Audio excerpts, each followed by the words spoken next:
My name is Patty Bernard. I am a member of the Nevada Women's History Project. The date is Wednesday, October 15th, 2025.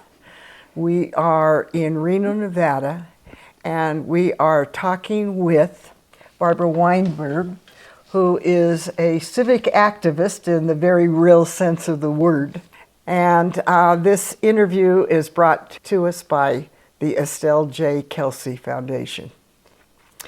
Welcome, Barbara. Thank you. Glad to be here. My name is Barbara Weinberg, Barbara Boyarski Weinberg. I was born in Portland, Oregon on November 11th, 1934. Have to think about that year. I was born in Portland, Oregon, as I said. I went all through my basic schooling there, Laurelhurst Elementary School, on to Grant High School.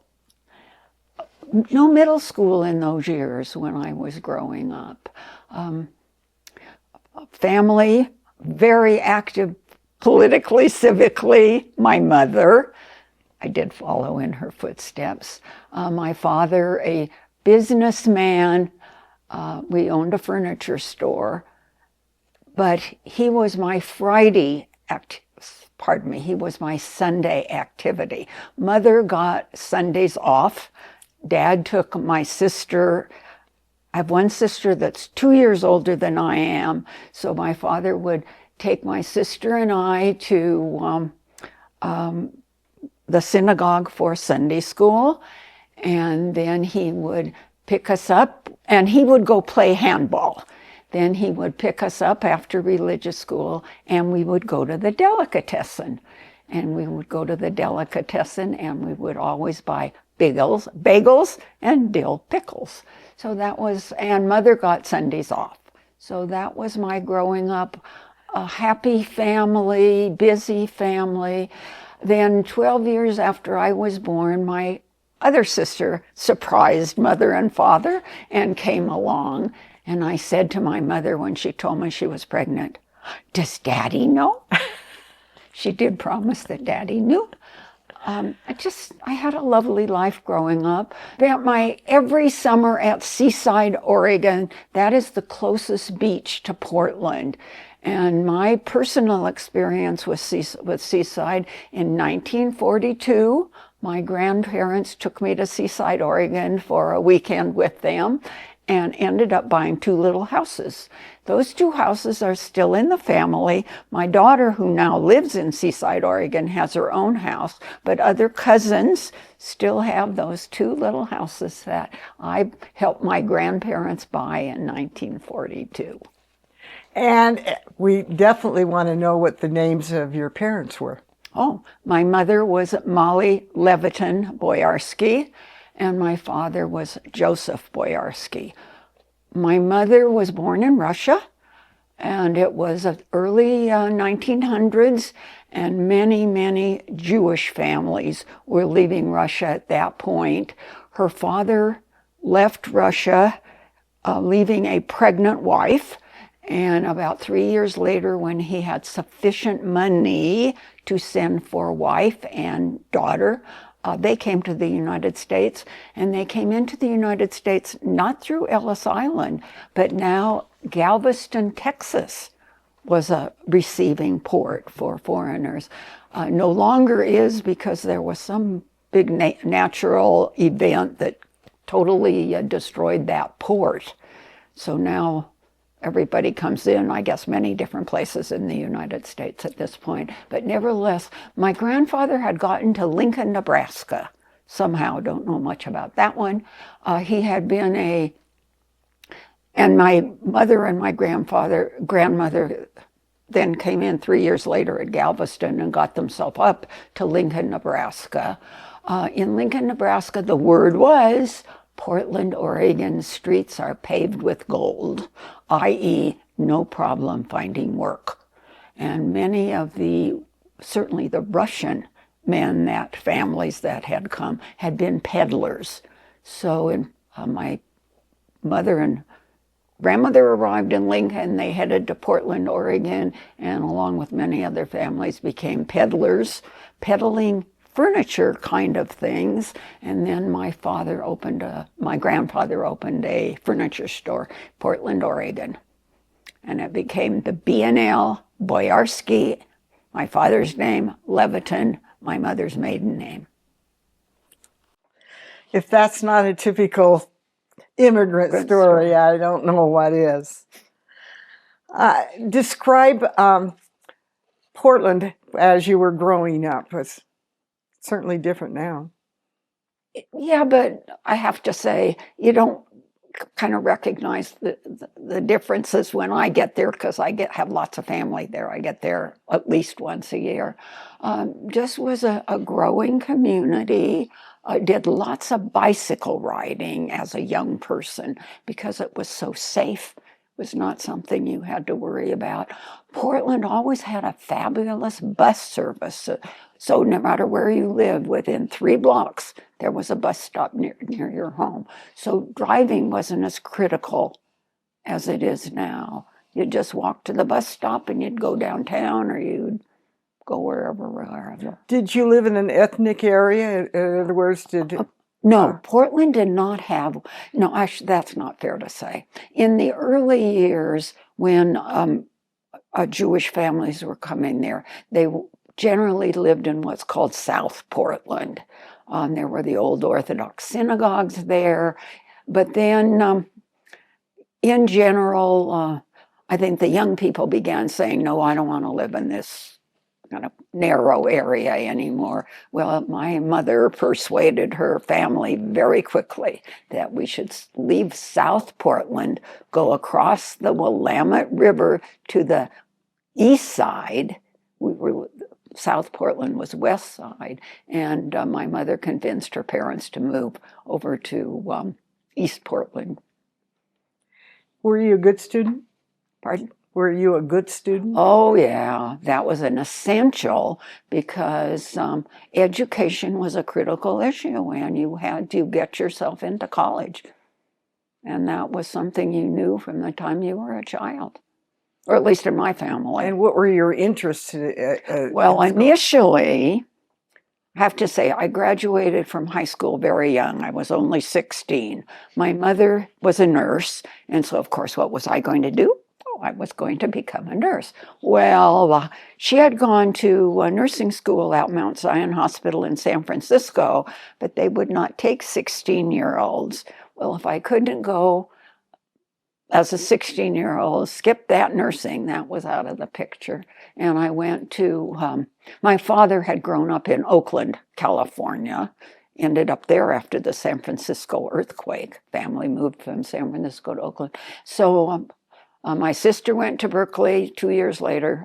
Where else would I go but Berkeley? And had lots of family in Oakland, so that was an easy place. Plus, my father had a furniture store, and so every year we had gone to the Bay Area because the furniture big sale activity was in San Francisco once a year. And what were were you in student government or activities? I was in lots of, have to call it student social activities.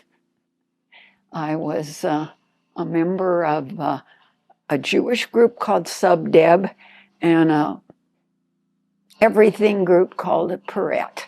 That was actually, well, both groups were citywide, so I was meeting lots of other students from other schools across the city of Portland. And we were, I would say, basically socially active. We did not do great money-raising things or doing good things for the community. We were busy being social. I think I read, but it perplexed me. You, in one of the newspaper articles, said that you were going to go to Mills College. But did you ever go to Mills College? I don't know why it said that, but I spent lots of time in that general area because that's where my mother-in-law lived, and I happened to meet my husband in my freshman year at college. So I spent a lot of time in the Mills area, but not at Mills School. So I don't know. It was just some of the local girls that were going to, senior graduates that were going to go to Mills College, and I knew that you were at Probably Berkeley. because the neighborhood was a familiar neighborhood to me, not that I had gone to Mills. So now you're in college, and did you have a particular profession that you were looking at, and what year are we talking? Got married I got married in 1955. I was a senior in college. No, I was going into my senior year in college, engaged already to my husband, who was off on Eniwetok in the military, and Eniwetok was near Bikini where they were doing the atomic bombs. So just as an aside, Eniwetok was only men, only Army men. And they would, when the atomic bomb shots were going off on Bikini, they'd all sit on the beach edge, looking the opposite direction, wearing the darkest of darkest glasses, and they could still see the bomb blast. My husband was a canvas and leather repairman in the military, so he knew how to use a sewing machine very well. But what he really did when he was there, he was an excellent swimmer, and he was a lifeguard. Oh, wow. And then... But your college years, did you know what you were majoring in college, or? Oh, absolutely. I knew I couldn't become a nurse because I was too young to go to nursing school. So I was going to be a physical therapist. So I never became a physical therapist. Why? Because when you go through 3 years at Berkeley, physical therapy school is the med school in San Francisco. And one of the things you do if you're going to be spending extensive time at the med school is get a TB test. So they did a TB test, and guess what? I showed up with TB. So they did the lung x-ray, and there was this little spot. So where did I end up? In a hospital. Engaged. Husband on fiance on Eniwetok. Oh, it was very exciting times. So the decision was made I should go to the hospital in Portland, Oregon, at the University of Oregon Med School was where they had the TB hospital. So I spent maybe 6 months in the hospital, and then they decided because my TB was so minimal, I could go home. I couldn't involve myself in larger society. So I just went home. And that was where my husband found me when he got out of Eniwetok and got back on the land. And we got married right away. You went home to Portland? Mm-hmm. And the hospital in Portland. And the hospital in Portland. And then Portland. my own family house in Portland. Mm-hmm. So your degree was in? When I graduated from Berkeley, teaching. Interesting. I love this. Things that happen. So they wouldn't let me go into physical therapy school, but I could be a teacher because of the TB, but I could be a teacher. So I became a teacher, and I taught for 3 years in Albany, California, and they didn't have middle schools at that point. So for 2 of the years I taught 4th grade, and 1 year I taught 7th grade. And then? I was married, started having children. In fact, I was pregnant the last few months I was teaching 7th graders. They were so excited to have a teacher that was pregnant. And all their parents were excited that their daughters were having a teacher that was pregnant. Just an experience, I guess, for their kids. So my question is, were teachers in Nevada, Reno, Gardnerville area, were expected to stop their teaching at 6 months pregnant? Was that ever? Oh, the principal and I discussed it, and we decided that the end of the semester, when I would be leaving teaching, I would only be maybe 4 months pregnant, so that was okay. So I stayed till the end of the semester. And everybody was excited about me. I mean, the strange kind of directions interest takes. And then you came to Reno? Oh, no, much later, much later. All three of my children were born in, actually, Burlingame, California. My husband and I, obviously, at that point, were out of school. He was initially working in San Francisco, so he took the train, and we lived in Belmont, California, which is larger Bay Area. Had 3 children in the Bay Area. That would have been back 59, 61, 62. I think Dan, by the time we moved to Reno, my oldest child was already at Reno High. So that was 1974. And I had been very active in AAUW, the American Association of University Women, and the League of Women Voters. So I was very civically active in that time frame. So I was very active, as I had said, in AAUW and the League of Women Voters, and had been invited to Nevada in 1972. At that point, I was either on the AAUW National Legislative Committee or chair of that committee, and I can't remember quite which. But anyway, I had been invited in 1972 to speak to the Nevada AAUW at their annual convention. And I met Sue Wagner, Mary Jo Gojak, Jean Ford. I met all these. Lynn Atchison was running Sandoval's first national campaign. Met all these absolutely politically, civically active young women in Nevada. So first thing, when my husband said we were moving to Reno, I said, "You are, I'm not." But then I was left home with 3 teenagers, and I decided maybe I would. Plus, he had been very busy trying to find a house that would be so enticing to me. And he did. He found a house not far from Reno High School that had a swimming pool. In Reno, Nevada, had a swimming pool. Well, that was enticing, very enticing to the children. So in 1974, the children and I physically moved to Nevada. Dan was at Reno. My oldest child, Dan, was at Reno High, and the girls were both at Swope. And we began our life in Nevada. And fortunately, I had met all these very active women, so I immediately had a circle of women's friends, civically active. So you were appointed your national AAU legislative chairman, I noticed, in 75, and you were working on issues dealing with equal rights. It was the time of Title IX and the Equal Rights Amendment. And I had lived in California at the beginning. Ronald Reagan had been governor. He was perfectly willing.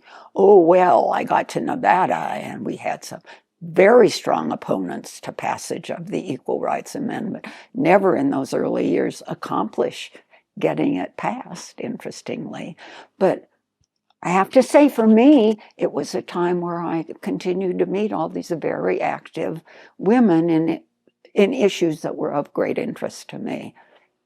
Other than the equal rights, what other issues were you involved in?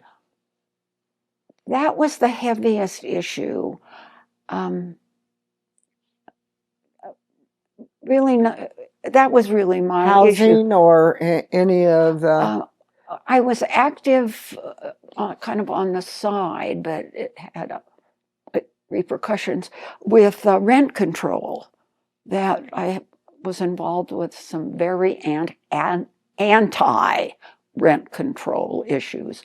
And I was doing a lot of lobbying at that point in Carson City, very familiar with the Capitol. And by the way, I took a tour of the Capitol last week. Oh my, just physically how it has changed. Nevertheless, I was very active with the Equal Rights Amendment, doing lots and lots of lobbying in Carson City.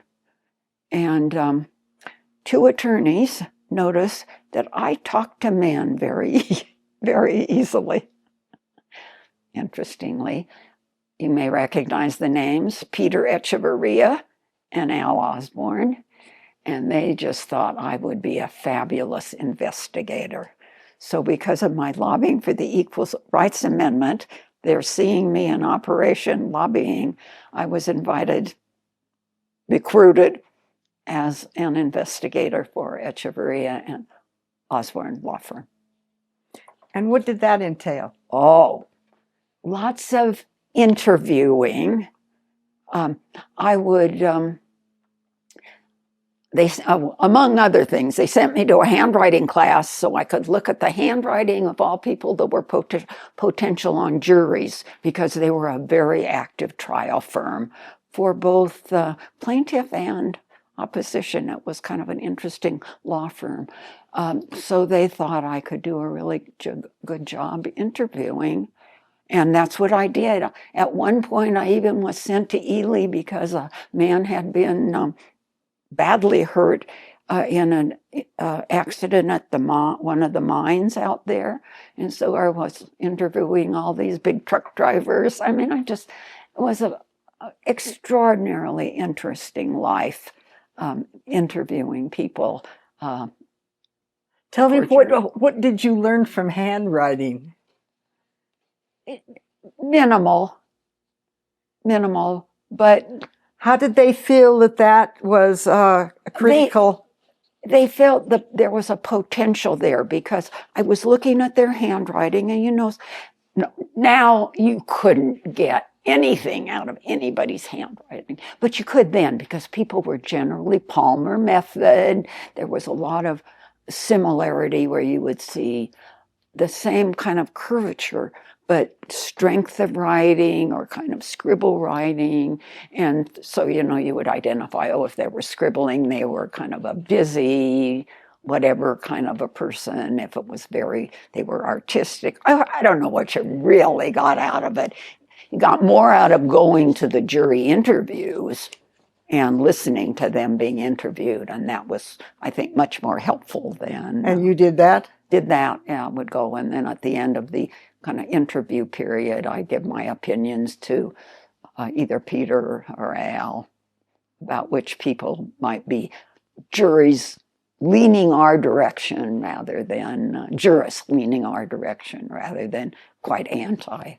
Just a curiosity fact. So did you ever try and look at what ultimately was picked and then the handwriting? I was kind of doing it at the same time because we had access to their whatever sign-in papers or they had when they were being called for jury duty. So would you pick the stronger of the... No, the handwriting was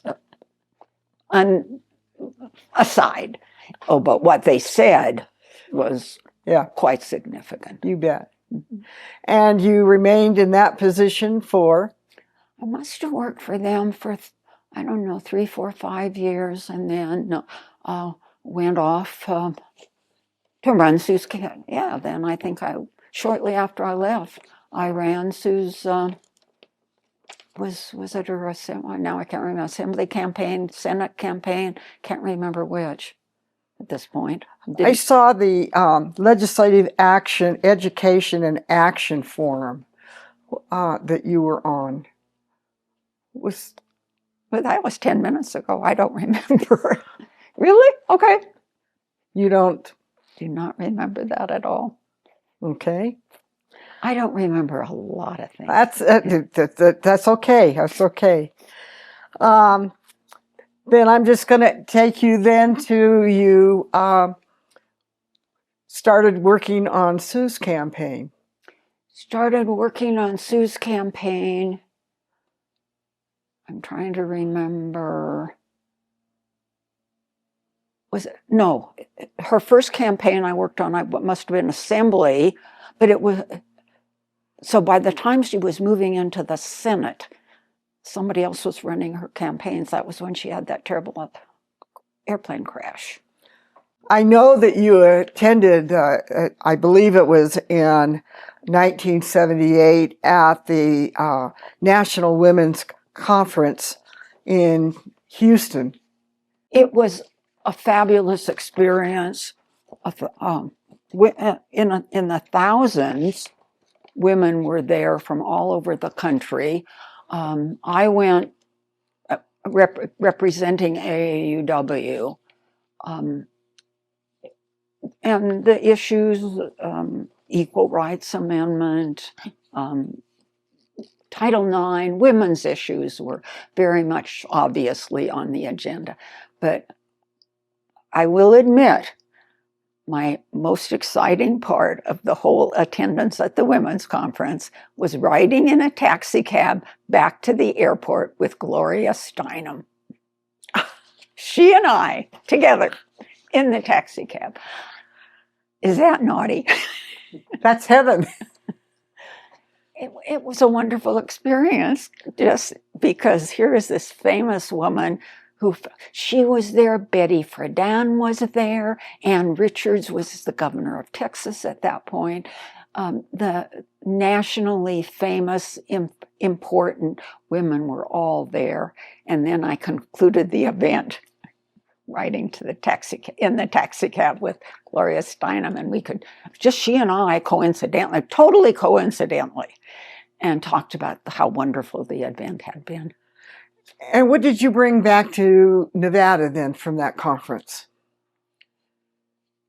I would say nothing specific, because the issues were the issues we were on in Nevada. So just the fact that the gathering there was just amazing, thousands, and to see this grouping of women from all over the nation, bulk of them very much on women's issues, but not all of them. There was a strong contingent there that was, I would say, anti-feminist. I don't know what you want to call it, but they were not on the same track. The bulk of the people were. And maybe it was a 20%. It was just a few. Well, I think that it was representative of Nevada. Well, and I'm talking about the whole event. I don't think there was anybody. I'm not certain who else went from Nevada, as a matter of fact. I may have been the only one more or less representing Nevada. No, I meant of the whole state. That percentage is probably represented the antis and the pros that could have been of the whole state. Then you were named by Governor Bryan as executive director of job training. And how did that come about?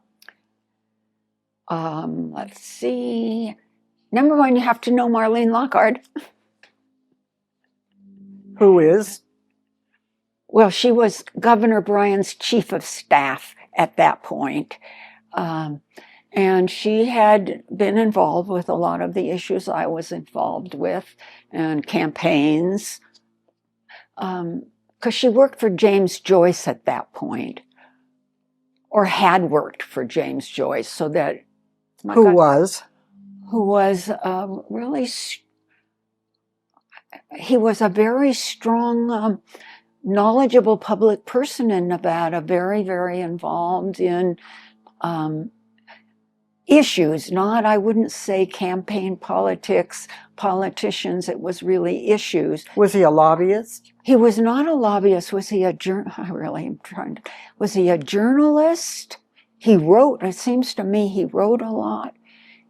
He was a lobbyist, because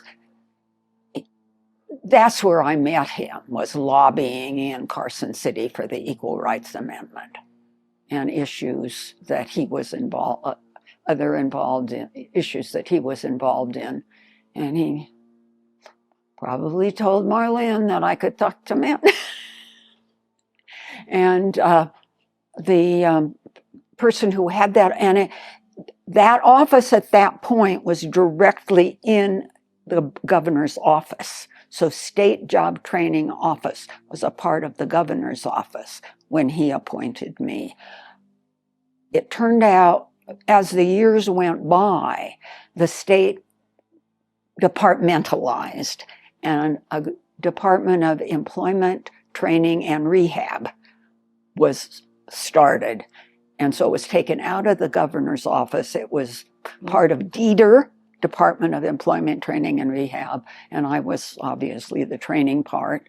And Marlene made certain I was continued in that office. Stan Jones at that point, who was employment, was more the head. And then there was a woman who's regretfully, or maybe positively, I can't remember her name, decided she and I didn't get along very well. And maybe it would be nice if I left. And what were your duties? What did you do in that job?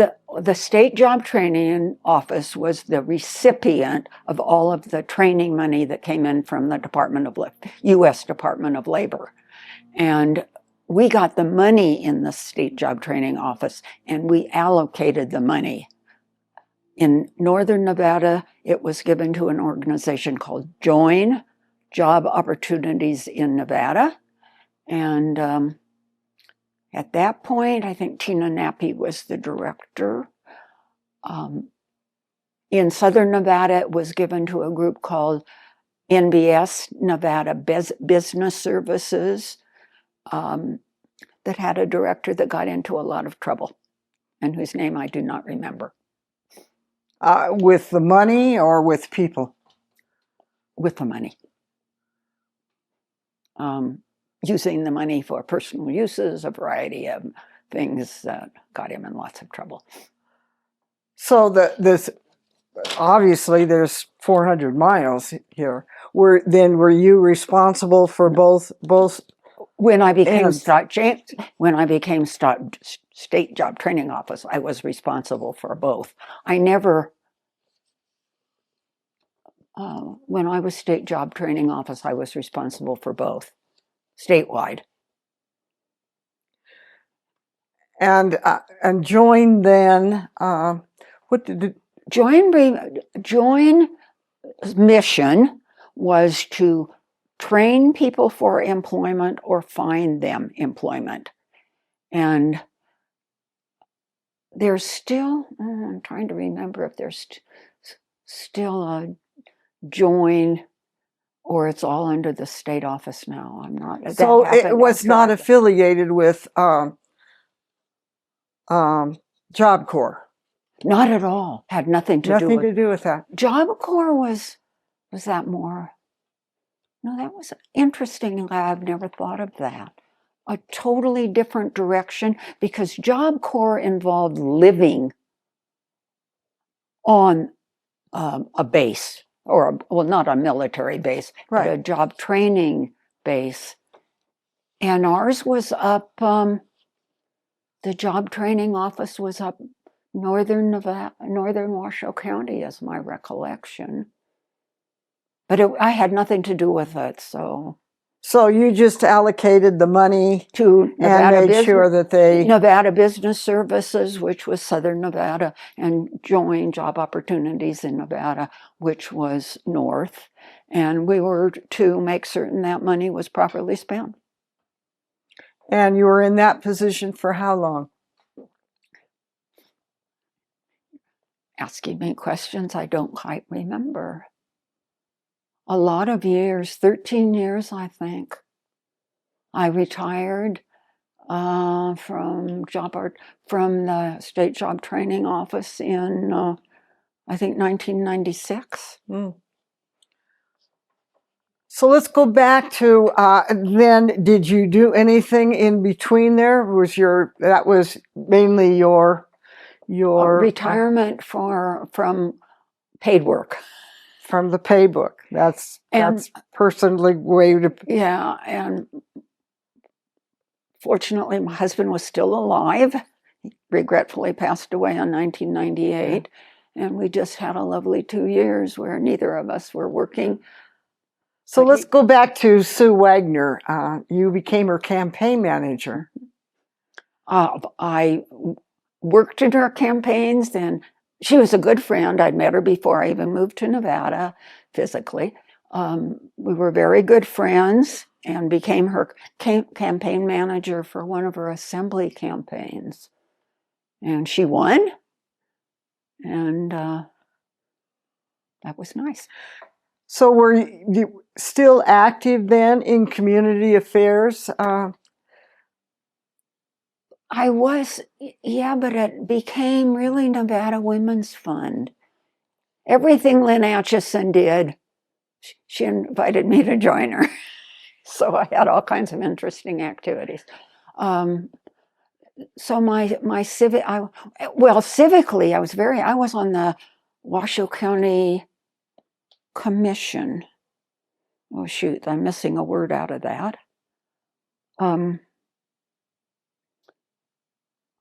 With Bernice Matthews. Women's Commission. Oh, sorry, I am not remembering. Were you a founding member of the Nevada Women's Fund? Oh, yeah, I was a founding member. And what was the mission of the Nevada Women's Fund? Oh, the mission was Barbara Thornton and Maya Miller decided that women were too readily giving to issues their husbands picked. And it was time for women to decide where families' charitable giving should go. And they decided it should go to women's, essentially helping women remain in college or some kind of professional training, or issues, women's causes. And that was why they founded the Women's Commission, Nevada Women's Fund. They invited Lynn Atchison, to pick several other women that she thought would know the community, would have a good idea of who else would be very caught up in women's issues at that level. And Lynn decided I was one of those people, so I was one of there were 5 of us sat around my living room, dining room table, not my living room, my dining room table, and pick about 15 other women that would be good for the first Nevada Women's Fund organization. And then how did you go about I think we just, this? the 5 of us just tossed out names of people we knew were very aware of women involved in women's issues, or women who cared about women's issues. But it is also asking them to give financial support. In other words, looking for money.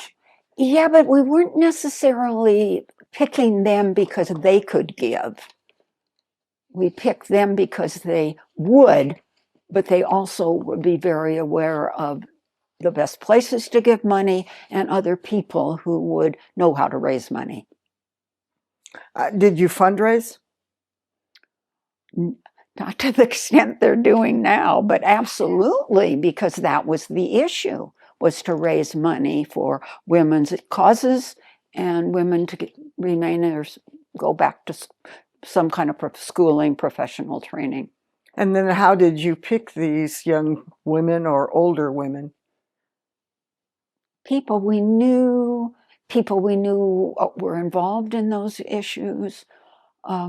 It was just... Your recipients of the money that you raised? No, then within the Nevada Women's Fund board, we had a scholarship committee that made those decisions. And then the group would, I don't remember if we even voted on them. I think maybe we just stuck to whatever they an application that they would hand in. And I'm not certain whether I guess some of the women would actually ask and apply, but we found places we wanted to give. We did not rely on applications, I don't think. And then you really became involved with Temple Sinai. How did you? Temple activity has always been part of my life. It was when I lived in the Bay Area. I did as a young person.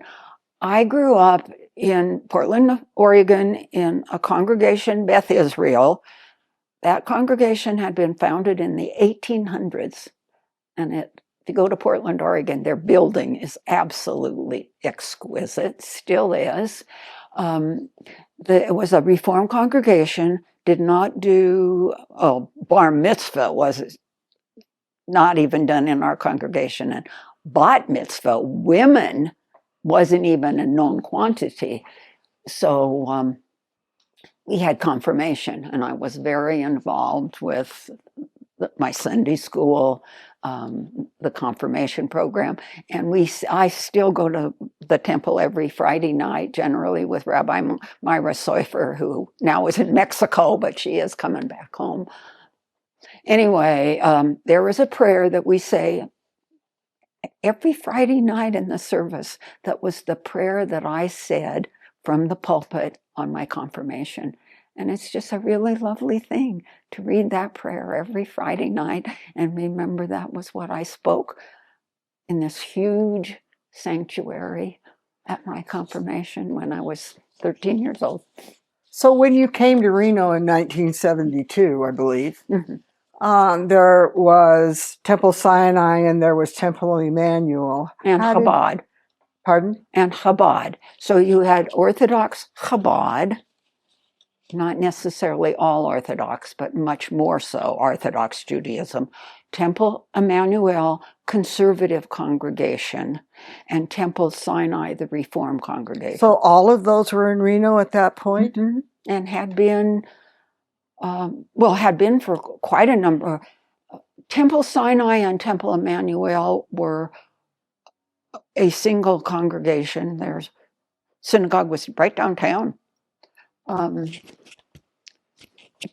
I don't think Chabad wasn't here yet when I moved here, but then a grouping from Temple Emmanuel decided to break off the conservative congregation. Nationally, there's a conservative movement, a reform movement, and a Chabad movement.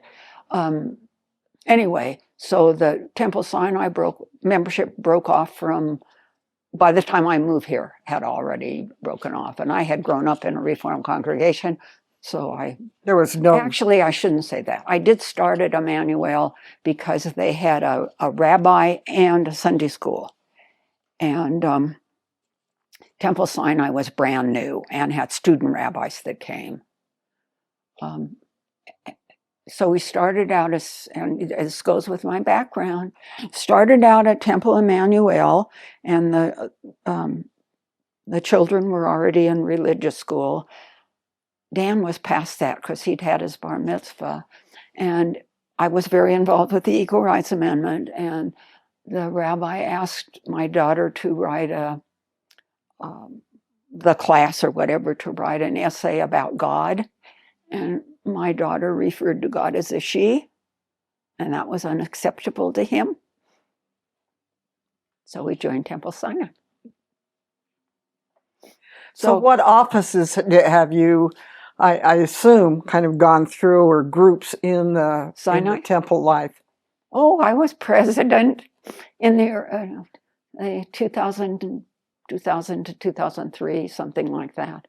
And before that, I'd been on the board, social action committee, and we had a birthday calling committee that everybody got a call and their happy birthday call on their birthday. That doesn't happen anymore, but it was a really nice thing. I'm sorry they stopped that. What was your social action committee like? I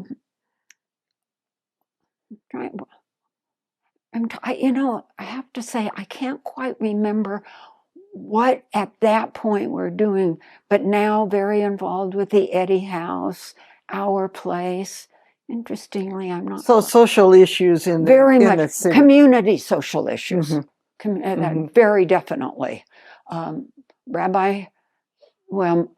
very shortly after I came, Rabbi Myra Seufer came, and she was very, very involved with women's clergy in Reno, interfaith activities in Reno, community-wide activities. So she made certain the congregation was out there.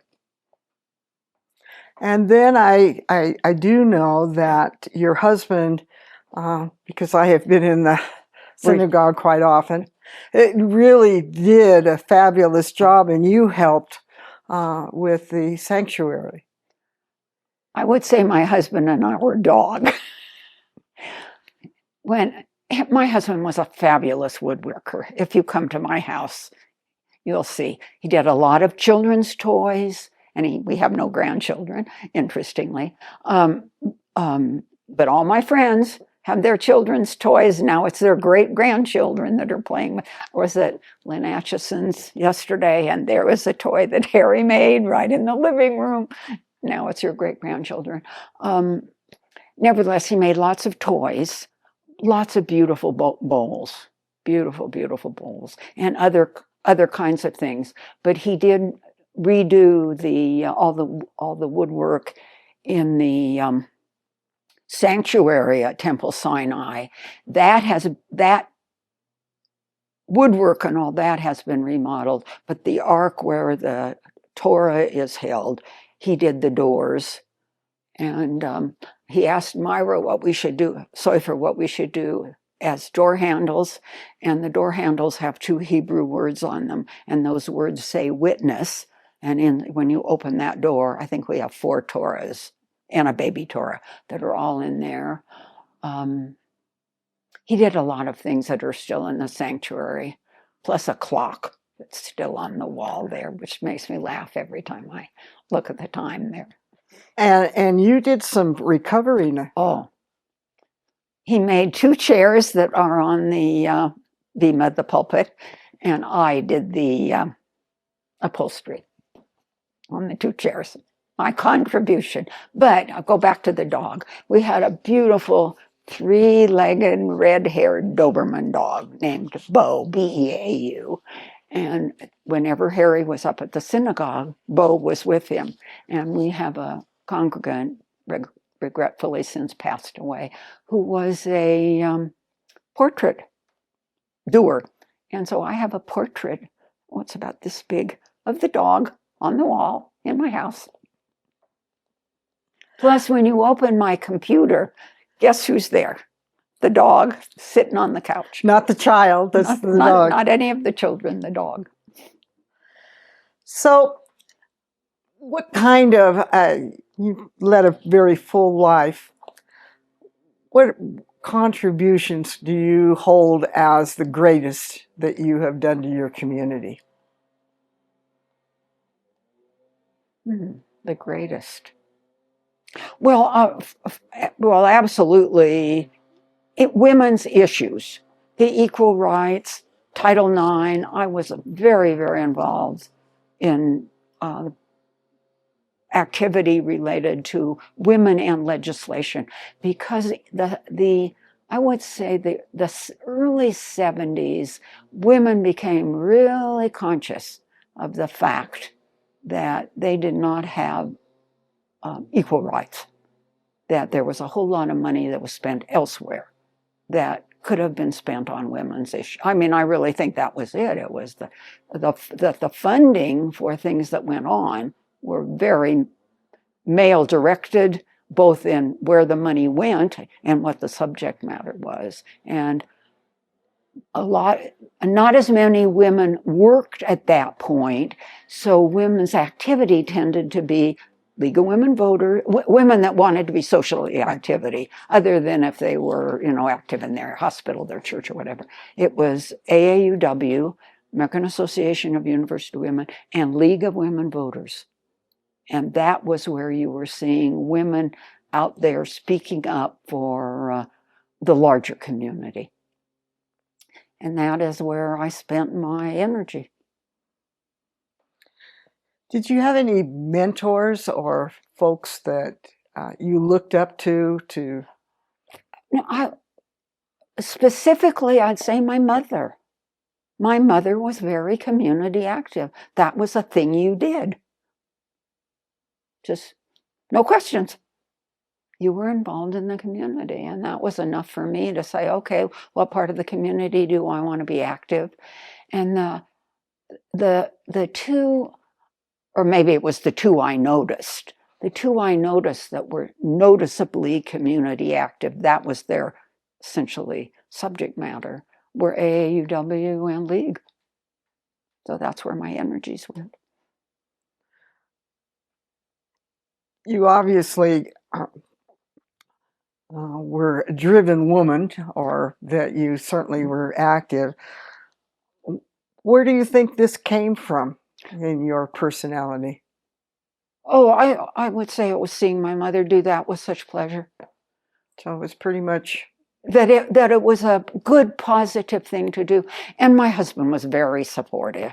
He was perfectly willing to let me go travel, for me to go traveling, for me to do this, that, and the other thing. It was important to him also. So that the kids that was just what was done in our household. And both my daughters, my son in a different direction, but both my daughters are very active in their communities. Now, I know that your daughter, I believe it was your oldest daughter, went to Israel. No, that's my youngest daughter. Youngest daughter. And she's my youngest child. But my children were born 59, 61, 62. So they're all pretty close. And then my pediatrician, who was Jewish, said, Barbara, do you know what religion you are? And I didn't think fast enough to say Orthodox Jewish. Anyway. And you made several trips over there. Oh, I made many trips. Before COVID, I would go every year. I would do the high holidays in Judaism are in the September timeframe. So Rosh Hashanah, I would be in Reno, and then I'd get on an airplane, and I would be Yom Kippur, and they're 10 days apart in Israel. And then I would spend a month and a half in Israel. And I did that many years, for many years. COVID came along, and that could have. Did you notice differences in the religious practices? Oh, yeah. People identify Israel as Jewish because the bulk of the Israelis are Jewish, but they're very secular Jewish. They are not necessarily synagogue goers. So it's a very different. Explain that. In the United States, if you're Jewish, in general, you go to the synagogue for the high holidays. So at least once a year, you get to the synagogue. And regular service in a Jewish synagogue are Friday night, Saturday morning. They are not Sunday. So I would say Judaism is practiced differently in Israel than it is in the United States. So that is not the tradition there? It's just the way it's done. But do they celebrate then the Friday and the Saturday? Oh, they celebrate and whatever, but they don't necessarily go to synagogue. Go to synagogue. Different way of life. It's interesting how, and I'm sure that in many countries, religion is practiced very differently than it is in the United States. I want to be remembered for all the good things I've done in the community, that I just have been involved, and hopefully it will be seen as a positive. What would you say to someone younger, that a young lady or a young gentleman that has wondered whether they should reach out into a community or whether they should just concentrate on their job? Well, what I say to young people, or even middle-aged people who ask me, and I'm very convinced, you need three things there are three important things in your life. You need to have a good diet. Good diet is important. You have to have good exercise. You have got to exercise every day in some way. And what is my way? The first 15 minutes of the news hour, I do the exercise program that I was given by my physical therapist. And so every day faithfully, in addition to the walking whenever, I exercise. And the last thing, you have to be good, have good friends. You cannot be lonely. Loneliness is an absolute negative thing in anybody's life. So if you do good exercise, good diet, and don't be lonely, you will live a long life, hopefully. And and be active in the community. If it's a young person that's asked me, that you have to. And that's part of the non-loneliness. That if you somehow don't think you can find friends, go join in some community activity that you don't need to be asked to, particularly, that you can go to and meet people. But do not allow yourself to be lonely. And how do you involve yourself nowadays? Don't answer the phone. Everything I've done, maybe continuing on a slightly different level. But just all the activities. I see Francine Mannix this morning. Well, she and we get to the Historical Society all the time, and there are lots of people that get there. And now that building is under remodeling, they are making certain that they have activities, CRU Library, Knights of Pythias, that they get people out going, listening to interesting programs. How did you get involved with the Historical Society? I'm trying to remember. When I retired from the state, I had a neighbor who was a botanist and very involved in parks in town and whatever. I became a master gardener. And that program is a fabulous program. So my greatest contribution to that program was to answer the telephones in their office, because there were all kinds of books where you could look up the answers and you didn't need to know them in your head. And then I joined the Historical Society because among their programs is their docent program leads the tours. And I had been a school teacher in my prior life, and I knew how to deal with kids. And so I became a docent at the Historical Society, leading the school tours, and active at the synagogue, just all kinds of interesting things. So, what have I not asked you that you would like to add? I would say I was very fortunate in my life. I had a very happy home life, had a very good marriage, lovely children. I was just, and good health. Add that. Not everybody has that good fortune. I've just been, I would say, a very fortunate person. Thank you. Well, thank you for sharing your life with us today. Thank you for asking me, Patty. It's really been fun. Thank you, Bob.